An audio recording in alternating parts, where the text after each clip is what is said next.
चर्चा है जिस तालिबान को अब तक दुनिया के किसी देश ने नहीं पहचाना, जिसने रिकॉग्नाइज नहीं किया। रूस ने ना केवल उन्हें रिकॉग्नाइज किया एज ए कंट्री हेड, साथ ही साथ अब उनके साथ डिफेंस पैक्ट भी कर लिया है। जैसे ही ये डिफेंस पैक्ट की तस्वीरें बाहर निकल कर आती हैं, हलकों में चर्चाएं तैरने लगती हैं कि इसके मायने क्या निकाले जाएं। दो मायने बड़े निकल रहे थे। पहला मायना, तालिबान और भारत इन दिनों बहुत नजदीक हैं। पिछली बार जब तालिबान के विदेश मंत्री भारत में थे, उस समय पर ही पाकिस्तान ने एयर स्ट्राइक तालिबान के ऊपर यानी कि अफगानिस्तान में की थी। उस समय भारत का प्रभाव बताया गया। पाकिस्तानी भारत के ऊपर खूब चीखे चिल्लाए कि आप लोगों ने हमारा एक मित्र बगावती करा दिया। जब यह डील हो रही है, उसी समय पर, उसी टाइम फ्रेम में भारत के एनएसए डोवाल साहब भी रशिया में ही बताए गए हैं। ऐसी स्थिति में डील और भारत का एंगल सबसे बड़ा है।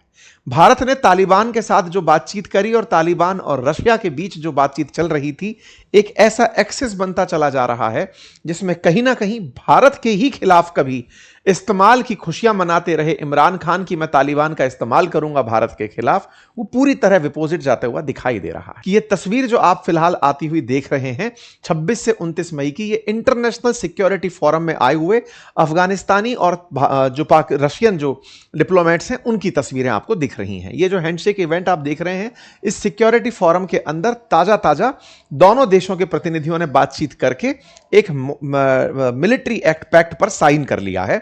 और साइन करने का केवल इतना ही है कि तालिबान ना तो अब कोई आतंकी संगठन है और हम उसके साथ मिलकर के अपने रिश्तों के एक नए दौर की शुरुआत कर रहे हैं।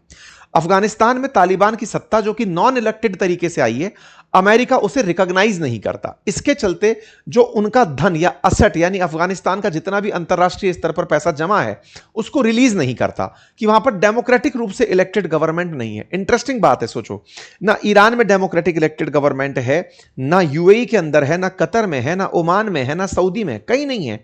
उनका पैसा खूब अमेरिका रिलीज कर रहा है, अफगानिस्तान का नहीं कर रहा। क्यों? क्योंकि असल ह्यूमिलिएशन तो घर में लेके बैठे हैं। बगराम जैसा एयरबेस जो था, जो अमेरिका का सबसे बड़ा मेजर एयरबेस था, अगर आज अमेरिका के पास बगराम होता तो ईरान का रिजल्ट कुछ और ही होता, क्योंकि अफगानिस्तान से उड़ उड़ करके ईरान में बम चलाना बहुत आसान होता और सबसे बड़ा एयरबेस था उसका। लेकिन इसका भी ट्रंप को मलाल हो ही रहा है कि बगराम छोड़ आए, अपना सेना छोड़ आए, सैन्य सारे के सारे कारखाने छोड़ आए और अब जाकर के हैंड टू माउथ होकर बैठे हैं। तो ऐसी स्थिति में रशिया ने इनको पकड़ा और कहा कि आओ आपके साथ मिलकर हम टाई अप करते हैं। रूस ने तालिबान के साथ संबंध सुधारे। इतना ही नहीं, इनके बीच में तेल, पेट्रोलियम उत्पाद, गेहूं की आपूर्ति, इनको लेकर के व्यापार की बातें हुई। 2022 में अफगानिस्तान तालिबान ने रशियन ऑयल प्रोडक्ट्स और गैस के लिए डील करी। 2025 में रशिया ने अफगानिस्तान के ऊपर लगे हुए जो बैन थे ना कि एक टेररिस्ट ऑर्गेनाइजेशन है, वो हटाया कि तुम कोई टेररिस्ट नहीं हो मेरी नजर में, अब तुम सत्ता के हकदार हो।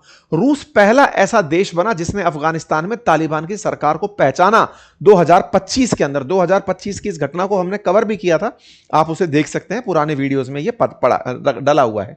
2025 के जो ये समझौते थे, आज उसके बाद का नेक्स्ट लेवल पॉइंट है और वो क्या है कि अब हम आपके साथ डिफेंस पैक्ट कर रहे हैं। जैसे भारत का रशिया के साथ पैक्ट है, जापान के साथ पैक्ट है, ऐसा डिफेंस पैक्ट है। और इस पैक्ट के पीछे रशिया ने क्या दिमाग लगाया कि रूस के अंदर ना, पाकिस्तान तालिबान के अंदर या फिर कहिए अफगानिस्तान में एक आईसिस खुरासान करके आतंकी समूह है जो तेजी से बढ़ रहा है, वो सेंट्रल एशिया देशों में परेशानी खड़ी कर सकता है। तो बोले उसको काउंटर करने के लिए हम तुम्हारे साथ आ रहे हैं। यहां पर दोनों ने एक उद्देश्य पकड़ा, दोनों साथ आ गए, डिफेंस पैक्ट कर गए। मिनिस्ट्री ऑफ डिफेंस दोनों तरफ की आकर के कि चलो साहब बढ़िया से हम लोग डिफेंस पैक्ट करते हैं। ये तस्वीरें बाहर निकल कर आ जाती हैं। निकल कर आता है कि अफगानिस्तान के रक्षा मंत्री मोहम्मद याकूब ने मास्को में आयोजित अंतरराष्ट्रीय सुरक्षा मंच के दौरान सुरक्षा परिषद के सचिव जो सरगेई शोगु हैं उनके साथ बातचीत करके यह काम कर दिया। अब इसके क्या मायने निकाले जाएं? इसके मायने सिंपल हैं कि अमेरिका ने जिनसे पहले जिनको तैयार किया था, उनके खिलाफ लड़ा था, आज रूस उनको अपने साथ ले आया। यानी कि 10 साल तुमने उन्हें परेशान किया था, 20 साल तुम्हें परेशान करवाया और अब मैं इनको साथ ले आया और अब मैं इस जगह पर अब बगराम एयरबेस पर तुम्हें नजर भी नहीं डालने दूंगा। कुछ दिन पहले ट्रंप ने कहा था कि जो हमारे सैन्य ठिकाने हैं हम उन्हें वापस लेंगे। तो अफगानिस्तान के अंदर बगराम की वापसी को लेकर बातचीत चल रही थी। तालिबान और रूस के इस एग्रीमेंट ने खेल को बदल दिया है। तालिबान की मजबूती बढ़ी है और ऐसे में इन दोनों का फिर से आमना सामना हो गया है। सेंट्रल एशिया की समीकरण में इस डिफेंस पैक्ट के बहुत मायने निकाले जा रहे हैं और इन मायनों से यह भी मायने निकाले जा रहे हैं कि आने वाले समय में ना केवल इन्होंने अपने आसपास के देशों को सुरक्षित कर लिया, बल्कि यह चाइना को, इंडिया को भी अफगानिस्तान के समर्थन में लाकर खड़े कर देंगे। अब इसके मायने देखते हैं। पहला सवाल कि क्या साहब ये यूक्रेन के खिलाफ जाकर लड़ेंगे? ऐसा क्यों? क्योंकि इन्होंने कुछ दिन पहले नॉर्थ कोरिया से भी डिफेंस पैक्ट किया था रशिया वालों ने, तो नॉर्थ कोरियन सैनिकों को लेकर के यूक्रेन के खिलाफ लड़ाने के लिए लेकर गए थे। तो अब अफगानिस्तान के साथ समझौता हुआ है, तालिबान के साथ हुआ है, क्या इनके लड़ाकों को लेकर जाएंगे? देखिए, टेक्निकली अगर देखा जाए तो नहीं लेकर जाएंगे, क्योंकि तालिबान की खुद की कई परेशानियां इन दिनों चल रही हैं। सरकार चलाना चैलेंजिंग हो रखा है, शायद वो युद्ध में ना जाएं, लेकिन रूस ने अगर ये मांग लिया तो मना नहीं कर पाएंगे। नंबर दूसरा, भारत के लिए क्या ये एडवांटेज वाली सिचुएशन होगी? बिल्कुल होगी। पहले भारत के लिए ही पाकिस्तानी सोचते थे कि वो अफगानिस्तान में बैठे तालिबान का इस्तेमाल करेंगे, आतंकवादी भी खुद के नहीं मरवाएंगे, उनके मरवाएंगे। लेकिन भारत ने जिस तरह से रूस और तालिबान के साथ साथ रहते हुए अपनी दोस्ती मजबूत की, पिछले साल जब मुत्तकी इंडिया आए हुए थे विदेश मंत्री, तब भारत ने उस समय पर तालिबान के साथ जो संबंध अच्छे किए थे, पाकिस्तान ने उनको खूब कोसा था। तभी जाकर के इन लोगों के बॉर्डर पर क्लैशेस होने शुरू हुए थे। भारत ने अपनी तरफ से मदद भी भेजी थी। तो ये एक तरह की सिचुएशन और ज्यादा फोकस में आएगी कि भारत भी मित्र है, रशिया भी मित्र है, और ये एक एंगल अच्छा बनकर के निकल कर आएगा। कुल मिलाकर जहां तक बात हो पाकिस्तान की, तो पहले ही पाकिस्तान का बिगड़ा हुआ मामला पड़ा है। देखिए, पाकिस्तान की एक बहुत बड़ी स्थिति बताता हूं। पाकिस्तान में इमरान खान ने जब रूस के साथ यात्रा की थी, यानी कि यूक्रेन क्राइसिस के दौरान इमरान खान मिलने गए थे पुतिन से, तब से वो जेल में है, सत्ता परिवर्तन हो गया। शहबाज शरीफ चाहते हुए भी ये काम नहीं कर सकते, सस्ता तेल चाहते हैं लेकिन ले नहीं सकते, क्योंकि अमेरिका को ये चीज बर्दाश्त नहीं है। ऐसे में ये ऑटोमेटिक है कि ये भारत के लिए पक्ष में, पाकिस्तान के लिए चिंता का विषय है।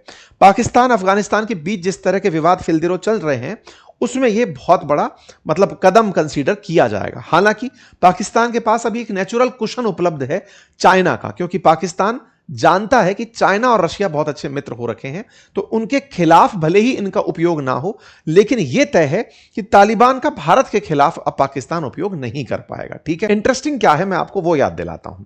असल मायने में जैसे आप लोग आजकल ईरान सुन रहे हैं, हर दूसरा व्यक्ति ईरान का एकदम जानकार हो गया होगा, वैसे ही समझो उसी दौर में अफगानिस्तान का भी टाइम पीरियड चल ही रहा था। 1979 में ईरान के अंदर आप हुआ रेवोल्यूशन सुनते हैं, जब जाकर के खमनेई की सत्ता आई थी। खुमैनी थे पहले, फिर खमनेई आए, यानी कि इस्लामिक क्रांति हुई थी। बिल्कुल उसी दौर में 1979 में रशिया की एंट्री हुई थी अफगानिस्तान में। और रशिया की जब एंट्री हुई थी ना, तो चूंकि अमेरिका को ईरान से भगाया गया था और ईरान अफगानिस्तान पड़ोसी हैं, जब रेवोल्यूशन हुआ था ईरान के अंदर तो अमेरिका बड़ा बेइज्जत होकर गया था, और उधर उसके पड़ोसी देश अफगानिस्तान में रूस की एंट्री हो रही थी। इस बात से अमेरिका बड़ा ह्यूमिलिएटेड फील करता था। उस सोवियत रूस को, उस समय रशिया नहीं हुआ करता था, सोवियत रूस हुआ करता था, उसको भगाने के लिए अमेरिका ने अफगानिस्तान के ही कुछ लोकल बच्चों को, जो पढ़ने वाले बच्चे थे, उन्हें, जिन्हें तालिब दी जाती थी, जिन्हें आज आप तालिबान कहते हैं, उन्हें मुजाहिदीन बनाया, उन्हें लड़ने के लिए भेजा, पाकिस्तान को साथ में लिया, अमेरिका ने उन्हें पैसा दिया, सब मिलकर के अफगानिस्तान के अंदर एक अनरेस्ट पैदा किए कि सोवियत रूस को यहां से निकालो। ये वैसी वाली बात है ना कि दोस्त टॉप कर जाए तो बुरा लगता है।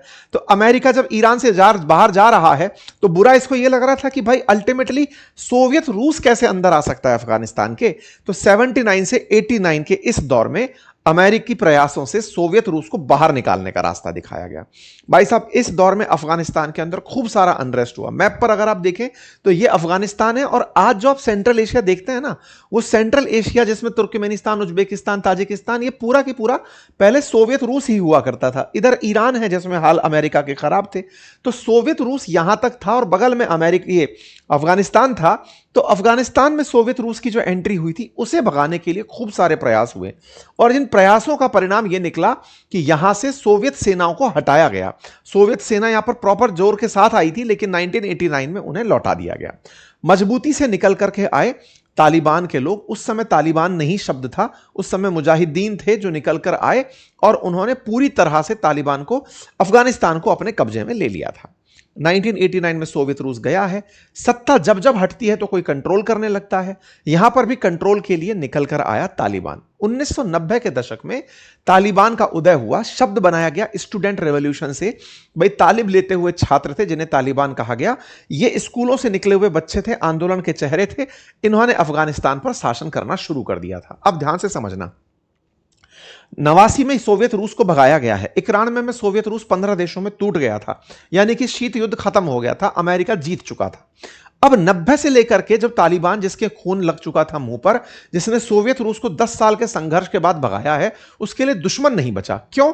क्योंकि अब तक बिल्कुल बॉर्डर पर था। आप अगर मैप पर देखेंगे ना तो देखिए ये था अफगानिस्तान, इसके बॉर्डर पर तुर्कमेनिस्तान, उज्बेकिस्तान, ताजिकिस्तान, ये रूस ही तो था, सोवियत रूस ही था। अब सोवियत रूस खत्म हो गया तो सोवियत रूस की जगह अब कौन से देश हैं? अब तो कोई और देश आ गए जिन्हें आज सेंट्रल एशिया कहते हैं, क्योंकि वो 15 देशों में टूट गए, छोटे छोटे देश निकल गए। तो इनसे ये क्या लड़ेंगे? इनका दुश्मन खत्म हो गया। और जब दुश्मन खत्म हो जाता है ना तो वो आत्मघाती रूप ले लेता है। तो तालिबान वालों ने 1990 से लेकर के 96 तक पूरी तरह से कंट्रोल किया। मतलब एक तरह से 96 तक तालिबान ने अफगानिस्तान पर कंट्रोल करके कि यार बढ़िया शासन करेंगे, बढ़िया शासन करेंगे। लेकिन शासन क्या करें? दुश्मन विहीन कोई व्यक्ति जिसने हर दिन युद्ध लड़ा हो, उसके पास शासन करने के लिए ऑप्शन नहीं। अब वो क्या करे? तो भाई साहब, इन्होंने फिर धीरे धीरे सत्ता के अंदर एंट्री करके अमेरिका से ही, जिससे सीखा था, उसी के खिलाफ रणनीति बनाना शुरू किया कि असली दुश्मन वो है। क्योंकि सोवियत रूस लगा हुआ था इनको समझाने के लिए कि बेटा देखो, हम तो टूट ही गए, हमको तोड़ने वाले ये थे, तुम्हारी तो बिसात ही क्या है। कोई बात नहीं। इस बीच में अलकायदा निकलता है। अलकायदा आता है और आकर ओसामा के नेतृत्व में फोड़ देता है बम ले जाकर अमेरिका में। अमेरिका तिलमिला जाता है कि जिनको हमने सिखाया वो हम पर गोला फेंक दिए। अमेरिका 2001 में अफगानिस्तान आता है और कहता है तालिबानियों से कि हमें सारे सारे जो अलकायदा वाले आतंकी हैं वो सौंपो। तालिबान ने कहा नहीं सौंपेंगे, ना तो ओसामा सौंपेंगे ना अलकायदा। सब एकजुट हो गए और एकजुट हो गए तो अमेरिका इनको मारने के लिए चला आया। बकायदा उस समय नाटो फोर्सेस वगैरह सबको उठा करके कि चलो भाई अफगानिस्तान को खत्म करेंगे। 20 साल तक खत्म ही करता रहा। 2020 में जाके फाइनली अमेरिका को निकल के जाना ही पड़ा। अमेरिका और तालिबान के बीच में समझौता होता है कि भाई हम नहीं खत्म कर पाए, अब हमें वापस जाना होगा। ट्रंप का शासन था, ट्रंप जाते जाते अफगानिस्तान से कि भैया चलते हैं, तुम्हारा सत्ता तुम्हें ही मुबारक। जो तालिबान 96 तक था, 2001 से लेकर के 2020 तक अमेरिकियों का आक्रमण झेला, 2020 में पूरी तरह सत्ता को पा लिया। 2021 में अमेरिकी सेना निकल गई और उसके बाद तालिबान का शासन 15 अगस्त 2021 को पूरी तरह प्रवेश मिल गया काबुल के अंदर तालिबान का। मतलब 5 साल पहले शासन किया और अब आकर के इन्होंने शासन फिर से शुरू किया। ठीक है साहब, अमेरिका चला गया। अब अमेरिका चला गया तो मैंने यही तो कहा, सिखाया अमेरिकियों ने ही था कि तुम सोवियत रूस को भगाओ। उन्होंने सीख करके अमेरिका के खिलाफ ही सारी तकनीक बनाई, अलकायदा के साथ मिलकर के। अलकायदा को मारने के लिए 20 साल तक अफगानिस्तान में छेद किए। लेकिन अब अफगानिस्तान जब छोड़कर गए तो तालिबानियों ने अमेरिकियों के ही सारे असलहों को कंट्रोल में कर लिया। आज की क्या कहानी है? आज अमेरिका फिर से पूरे पूरे क्षेत्र में अनरेस्ट पैदा कर रहा है। ईरान उठाकर देख लो, यूक्रेन उठाकर, गाजा उठाकर, सब जगह यही हाल चल रहा है। तो ऐसी स्थिति में अब रूस की फिर से वापसी होती है। वापसी किस बात पे? कि आओ, आप तालिबानी हो, आपको अंतरराष्ट्रीय स्तर पर अमेरिकी दबाव में कोई भी देश मान्यता देगा नहीं, मैं आपको मान्यता दूंगा। हुआ भी यही। तो कुल मिलाकर के इस दोस्ती के कई मायने थे। चिंता पाकिस्तान और अमेरिका की थी, मैंने दोनों की आपको बता दी। आप इस विषय पर क्या सोचते हैं? अपनी राय जरूर कमेंट बॉक्स में रखें। बाकी समर वेकेशंस पर हमारी क्लासेस चल रही हैं, आप लिंक कमेंट बॉक्स में पिन है, बच्चों को अवश्य सिखाएं। धन्यवाद।